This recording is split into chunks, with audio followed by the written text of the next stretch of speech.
You used something this morning that was invented before writing existed, before metal, before the wheel, before any civilization you've ever heard of had a name.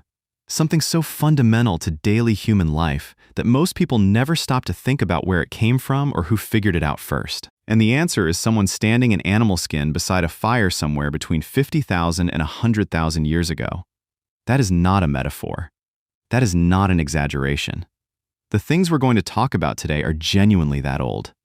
And the people who discovered them had no scientists, no laboratories, no accumulated body of human knowledge to draw from. They had observation, patience, and the same basic human intelligence you have right now.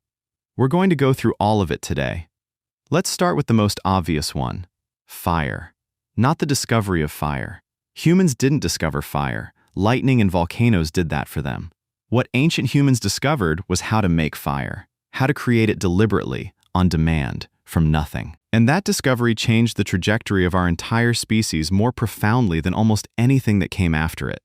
The earliest evidence of controlled fire use goes back approximately 1 million years in South Africa. But the deliberate, portable creation of fire, the ability to start a fire anywhere, anytime, using tools, appears in the archaeological record around 400,000 years ago.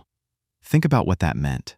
For the first time in the history of life on Earth, a species could carry warmth with it, could choose where it slept, could extend the usable hours of the day past sunset, could cook food, which unlocked dramatically more calories from the same ingredients and almost certainly played a direct role in the expansion of the human brain. Fire also did something less obvious but equally important. It created a gathering point.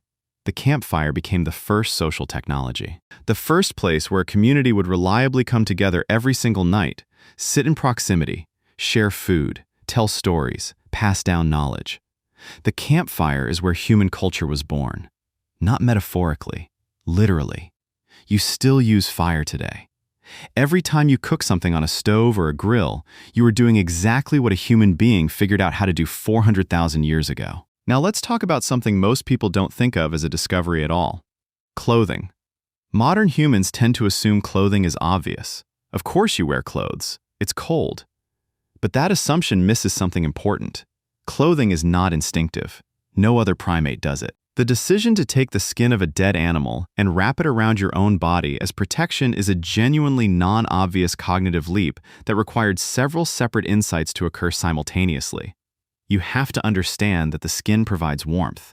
You have to understand that you can separate the skin from the body. You have to develop tools capable of processing hide, scraping, cutting, piercing. And you have to develop some method of keeping the skin attached to your body rather than just holding it. Genetic evidence from studying the evolution of clothing lice, which only live in clothing, not on skin, suggests that humans began wearing clothes somewhere between 83,000 and 170,000 years ago.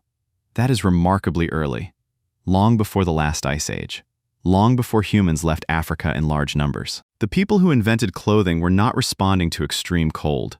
They were solving a problem and creating a solution so effective that it has never been replaced. Every piece of fabric you own is a direct descendant of that first animal skin. Now here's one that genuinely surprises most people. Medicine. We talked about ancient medicine in a previous video, but the specific angle here is different. The question is not just that ancient humans used plants as medicine. The question is which plants they used, and whether those same plants are still in use today. The answer is yes, extensively. Willow bark, which contains salicin, the compound that aspirin is based on, has been found at ancient human sites going back at least 50,000 years. Yarrow, which stops bleeding and reduces inflammation, appears in Neanderthal burial sites 65,000 years old. Ephedra, a stimulant still used in modern cold medicine, has been found in contexts suggesting deliberate medicinal use going back tens of thousands of years. These were not accidents. Ancient humans didn't stumble onto these plants randomly.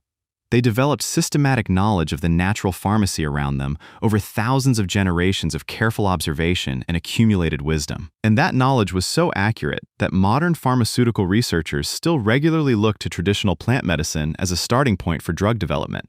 The aspirin in your medicine cabinet has a direct conceptual lineage to a Neanderthal pressing willow bark against a wound 50,000 years ago. Let's talk about something even more fundamental: Adhesives. The oldest known adhesive in the world was discovered at a site in South Africa called Pinnacle Point. It dates to approximately 165,000 years ago.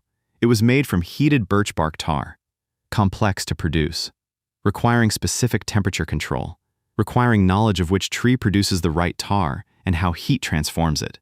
This was not simple. Making this adhesive required multiple steps, accumulated knowledge about materials and heat, and the ability to plan ahead, to gather materials before you needed them and process them in advance. This adhesive was used to attach stone tools to handles, to make composite weapons. The spear with the stone tip attached to the wooden shaft, which sounds simple but represented one of the most significant technological leaps in early human history. The creation of a tool made from multiple different materials combined into a single more powerful object. Every time you use glue, tape, or any adhesive product, you are using a technology whose conceptual origin is 165,000 years old. Now let's go somewhere unexpected. Music. The oldest confirmed musical instruments in the world, bone flutes found in caves in Germany and Slovenia, date to approximately 43,000 years ago. But the musical tradition they represent is almost certainly far older. Flutes are made from bone. Bone survives. Drums and stringed instruments made from organic materials decompose and leave no trace. We are seeing only the durable end of a musical tradition that likely extends back much further. Music is not entertainment in the modern sense. For ancient humans, music served critical social functions. It synchronized group behavior. It regulated emotional states. It transmitted cultural information across generations. Rhythm in particular appears to be deeply embedded in human neurology. We are the only species that spontaneously synchronizes movement to an external beat, a capacity that almost certainly developed for reasons of social coordination long before it became what we now call dancing. Every song you have ever heard, every rhythm that has ever made you want to move, traces back to someone sitting in a cave in prehistoric Europe, pressing their lips to a bone and discovering that breath plus tube plus fingers equals something that had never existed before. Now here is the one that makes people stop completely. Numbers. The oldest known mathematical object in the world is called the Ishango Bone, found in what is now the Democratic Republic of Congo, dating to approximately 20,000 years ago. It is a baboon fibula covered in deliberate notched markings that appear to represent specific numerical sequences, including what some researchers believe are the earliest known prime numbers. 20,000 years ago, someone was playing with numbers, not counting animals or tracking seasons, which is itself ancient and remarkable, but actually exploring the abstract properties of numbers themselves. And before the Ishango bone, there were tally sticks, simple bones and stones with notched marks representing counted quantities going back at least 40,000 years. The concept of keeping track, of externalizing numerical information outside the human brain, of recording quantity in a physical medium. Every calculation you have ever done, every number you have ever written, every mathematical operation that underlies every technology you use, all of it traces back to someone making a notch in a bone in the African savanna 40,000 years ago and realizing that this mark meant one, and this mark meant two, and that those two ideas were different and both of them were real. Here is what the full picture looks like. The discoveries we think of as modern: medicine, adhesives, music, mathematics, clothing, controlled fire, were not made by scientists in laboratories. They were made by people exactly like you, with the same cognitive hardware, the same curiosity, the same problem-solving drive, operating in conditions of extreme difficulty with no accumulated human knowledge to build on. They started from nothing, and they built everything. Every single thing you use today, every tool, every comfort, every form of knowledge, has a root that goes back to someone who had never seen it done before and figured it out anyway. That is not just history. That is the most human thing there is.